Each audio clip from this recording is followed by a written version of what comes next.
네, 이부입니다. 네. 1탄에서는 저희가 뭘 했죠?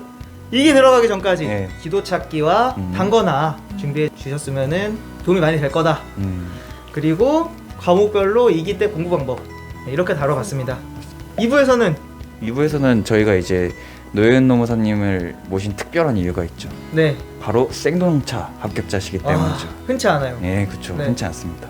그래서 이번에는 생동차로 합격하시게 된 비법을 전수받는 시간을 가져보도록 하겠습니다. 네, 말씀해 주시죠. 네, 일단은 생동차 분을 위해서 이제 따로 마련한 이유는 사실상 그만큼 이제 이 시기가 가장 스트레스를 받을 시기이기 때문에 따로 이제 마련을 한 시간이고요. 이제 1.5기니까 어떻게 이제 2차 병행을 해야 하는지 말씀을 드리고 싶은데, 일단은 2기 들어가기 전에 시간 배분이라든지 어떤 과목을 수강하고 1차 문제집 이런 걸 어떤 거를 이제 들고 갈 건지에 대해서 미리 다 정해 놓으셔야 되는데, 1차 체감 난이도로 봤을 때 저는 진짜 떨어진 줄 알았어요. 진짜 시험장에 나와서 누구한테 쪽팔려서 말도 못하고, 제가 이제 저희 합격하신 저희 과 선배님이 있었는데 네. 떨어진 것 같다고 그랬는데, 이걸 말씀드린 이유는 1차는 생각보다 체감 난이도가 높다. 그렇기 때문에 1차 절대 만만하게 보시면 안 된다는 점을 꼭 말씀드리고 싶고, 일단 첫 번째 시간 배분을 어떻게 해야 되는지가 가장 궁금하실 것 같아요. 1차가 이제 5월 8일에 있으니까 지금 한 달이 조금 더 그렇죠. 남은 시기잖아요. 네. 그래서 저 같은 경우는 한 달 전부터 이제 준비를 하기 시작했고, 본격적으로는 한 달 전부터 2주까지는 저녁 6시까지 2차 공부를 하고 2주부터는 1차만 올인을 했던 거죠. 이렇게 한 이유가 있는데, 그 이유는 1차 공부를 먼저 시작하게 되면 1차 공부가 안 끝나면은 2차를 안 할 것 같은 느낌인 거예요. 근데 2차를 어쨌거나 어거지로 끝내놓으면 1차는 급하니까 안 할 수가 없잖아요. 그래서 뭐 새벽까지 넘겨도 어떻게든 이제 끌고 가야 되니까 1차는. 그래서 2차와 1차를 둘 다 놓치지 않았던 방법이었던 것 같고, 그래서 저는 한 6, 7시쯤에 이제 일어나서 저는 6시까지 2차를 하고, 그리고 이제 1차를 시간 배분을 그렇게 했던 것 같아요. 네네. 1차는 6시부터 시작해서 네. 몇 시 정도까지? 거의 그때는 진짜 공부량이 너무 폭발했던 시기여서 한 네. 2, 3시 정도까지 된 적도 있었던 것 같고, 네. 근데 이제 너무 시간이 없다 싶으면은 2차를 한 4시까지는 끝내놓고, 솔직히 불안하거든요. 좀 3주 그렇죠. 정도 남고 이러면은. 그래서 좀 불안하다 싶으면은 이제 1차를 좀 앞당겨서 4시부터 시작을 한다든지 그렇게 했던 것 같고요. 와. 추천드리는 이제 두 번째 방법은, 그 아이폰은 모르겠는데 안드로이드 그 어플에 가시면 공인노무사 기출문제라고 있어요. 그게 제가 어제 확인해 보니까 2008년부터 2019년까지 기출을 수록을 해놓은 거거든요. 네. 민법 같은 경우는 5개년은 자투리 시간만 이용해서 기출을 한 4-5번 그렇게 돌렸던 것 같고, 어느 정도 기출을 푸는 시간을 많이 세이브할 수 있지 않았나, 그렇게 생각을 해요. 그리고 공인노무사 어플은 무조건 꼭 다운 받으셔가지고 활용하셨으면 좋겠어요. 와. 아니 근데 네. 너무 궁금한 게 그렇게까지 공부를 공부가 되나요? 그 머리에 들어오는. 네네. 그러니까 저도 사실 이렇게 공부해본 적은 처음이어서, 근데 말씀드렸지만 저는 이 시험이 안 되면 진짜 안 된다 네. 하는 마음으로 진짜 했거든요. 사실 이제 밥 먹을 때도 쉬어본 적이 한 번도 없었고, 그냥 밥 먹는 시간은 문제 푸는 시간이거나 아니면 그냥 내가 이해가 안 된 거를 네. 복습하는 시간? 진짜 와. 그렇게 했기 때문에 저는 시험을 치기 직전에는 와, 내가 이렇게까지 했는데 진짜 안 붙여준다고?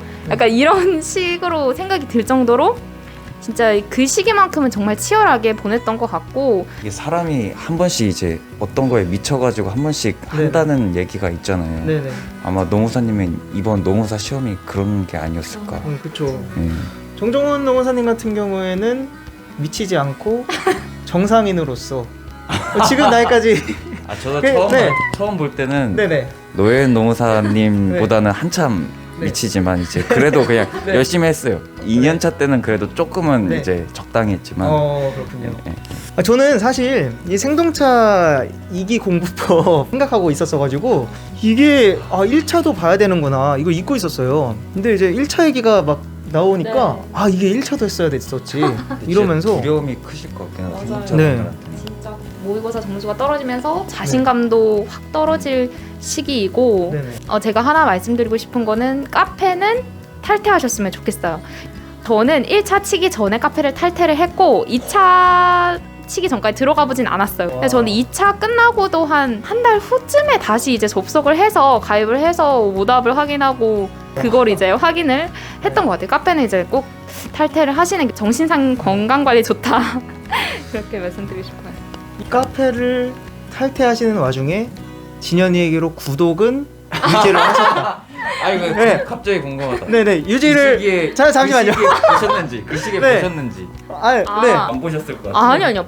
진현이의 기록은 네. 진현이의 기록이 조금 언제부터 시작을 했죠? 네. 아니 왜냐면 제가 수험 기간에 그거를 보면서 네네. 울었던 적이 있는데 그게 네. 언제냐면은 너무 머리가 아파서 네. 공부를 못 하겠어가지고 네. 유튜브를 쳐봤는데 진현이 기록이 뜨는 거예요. 네네. 그래서 막 이렇게 설명을 하는데 그 4인의 공부법 막 그런 게 나오고 있었는데 막 울었어요. 저는 이거 지금 너무 아파서 공부를 못 하고 있는데 댓글에 막 네. 저 너무 머리가 아파서 공부를 못 하고 있다 네. 이런 식으로 막 솔직히 의미 없는데 너무 이제 그때는 하소연 할 데도 없고 네. 그래서 그때부터 계속 이제 동기부여하기 위해서 몇 번 찾아봤던 것 같아요. 유튜브는 진현이 기록 보는 용으로. 맞아. 쯤에서 네. 넘어가도록 하겠습니다. 좋은 얘기 나왔을 때 만족스럽다. 그렇죠. 이거. 네, 굉장히 만족스럽고 사실 뭐 진짜인지 가짜인지 모르겠어요. 네, 그렇군요. 네, 근데 이제 생동차 분들은 이제 가장 지금이 아마 힘들 그쵸. 시기잖아요. 보통 이 시기에 많이 포기를 하실 것 같아요. 다음에 2차를 보는 걸로. 맞아. 그치? 네, 네. 그런 질문도 굉장히 많이 들어오죠. 네, 그렇죠. 근데 이제 노무사님께서는 1차와 2차를 한 번에 공부를 하셨으니까 특히 1차를 어떻게 하면 이제 조금 더 컴팩트하게 공부를 할 수 있을지. 1차 같은 경우는 객관식이기 때문에 저는 이제 전략을 어떻게 세웠냐면 그러니까 해설이랑 정답을 먼저 봤어요. 보통 이렇게 말하면은 아니 이론을 안 보고 문제랑 해설을 먼저 봐도 되냐라고 이제 여쭤보실 수 있는데 해설이 사실상 이론에 있는 가장 중점적인 내용을 갖다 놓은 거거든요. 기출이기 때문에 그 중요한 내용이 계속 반복되다 보면 이게 중요하구나라는 걸 생각을 하게 되고 내가 필요한 것만 쓴다라는 그런 생각으로 하셔야 되고 1차는 전략적으로 버릴 건 버리셔야 돼요. 1차를 만만하게 보면 안 되지만 전략적으로 공부를 어떻게 할 수 있는지에 대해서 우선 민법부터 말씀을 드리자면 민법 같은 경우는 이제 기본 강의는 다 수강하셨을 거란 전제 하에 먼저 말씀을 드릴게요. 저 같은 경우는 모든 과목의 문제풀이 강의는 듣지 않았어요. 시간이 너무 없기도 했고 차라리 이제 문제풀이 강의 같은 거를 들을 시간을 세입해서 제가 이제 문제를 먼저 풀고 해설을 봤는데 민법 같은 경우는 이제 객관식 문제집을 사서 2번을 돌렸고 그리고 전수로 그러니까 문제지 한 권 자체를 저 혼자 문제 풀어보는 시간을 한 2번 정도 가졌고 그리고 이제 오답을 표시를 했을 거 아니에요. 그 오답만 나중에 가서 한 3-4번 계속 이렇게 돌렸던 것 같아요. 그리고 노동법 같은 경우는 사실 노동법 2는 거의 2차 시험으로 많이 커버를 했고 노동법 1 같은 경우는 법령이나 조문 외워야 될 게 좀 많기 때문에 이것도 이제 역시나 문제나 해설을 이제 저는 먼저 한 2번씩 민법이랑 똑같이 그렇게 돌리고 밥 먹을 때 그냥 수시로 보고 마지막에는 오답만 체크를 해서 그렇게 이제 준비를 했던 것 같아요. 그리고 이제 사보는 네. 말장난치는 네, 말문제가 많잖아요. 네. 그래서 일단은 1기가 끝나고 저는 사보를 가장 먼저 이제 수강을 했던 것 같은데 사보는 이제 되게 휘발성이 강한 과목이거든요. 그래서 예를 들어 40분 강의가 있으면 20분 강의를 듣고 바로 이제 문제를 한번 보는 거예요. 문제를 풀어서 약간 이 문제가 이런 식이구나의 감을 계속 그런 식으로 익혔어요. 그렇게만 해도 좋은 점수가 나왔던 걸로 기억을 합니다. 저는 4번은 강의를 아예 듣지도 않았어요. 오. 그 에센스가 전시춘 교수님 쓰신 거 맞죠? 맞아요. 중요한 건 파란색 글씨로 해놓으셨는데 진짜? 네, 그거밖에 안 나와요 시험에. 그래서 그것만 해도 저는 괜찮더라고요. 사보 어렵긴 한데 사보 혹시 그랬었습니다. 버리신 거 있나요? 버렸죠. 어떤 거 버리? 그 뒤에 국민연금하고 건보 버리. 예, 건강보험은 당연히 버렸고요. 거기 이만큼 두꺼운데 네 문제 나오잖아요. 당연히 아예 보지도 않았는데. 근데 아마 저희 때부터 네. 건보가 한 문제인가 두 문제가 더 이렇게 추가된 걸로 알아요. 오. 그래서 건보를 버리면 조금 위험하다 막 이런 얘기가 있어서 저는 네. 연금은 완전 버렸고 네. 건보는 마지막 갔을 때 좀 약간 기출된 내용 중심으로만 봤는데 그거 보시는 거라도 되게 도움이 많이 되거든요. 불안감도 덜고. 그래서 연금은 버리셔도 되지 않나 생각을 합니다.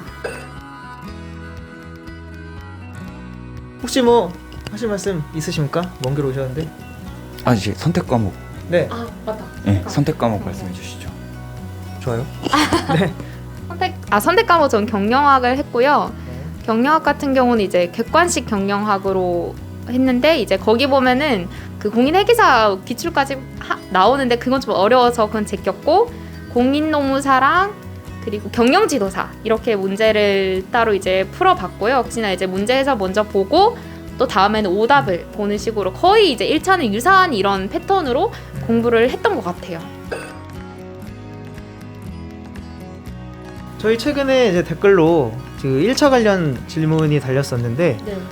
그분이 기출 5개년만 보고 가면 어떻겠냐 이런 질문을 해주셨거든요. 근데 네.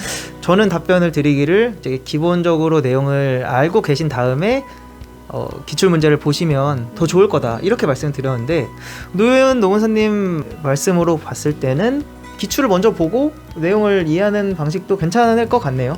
저 같은 경우는 이제 민법은 사실 그 공인노무사 기출 어플로 5개년은 한 4-5번 봤는데 마지막에는 좀 불안해서 그 앞에 이제 5개년, 그러니까 총 10개년이죠. 그거를 한 이제 2-3번 더 돌렸던 걸로 기억을 하고 기출은 살짝 많이 돌리면 돌릴수록 좋습니다. 좋고 그리고 최소 5개년 정도는 봐야 그래도 문제가 좀 봤던 문제가 나올 수도 있거든요. 그리고 요즘 추세가 이제 1차도 난이도가 좀 많이 높아지는 추세이기 때문에 기출만 하시는 거는 절대적으로 추천드리진 않습니다. 네. 네, 비슷한 의견입니다.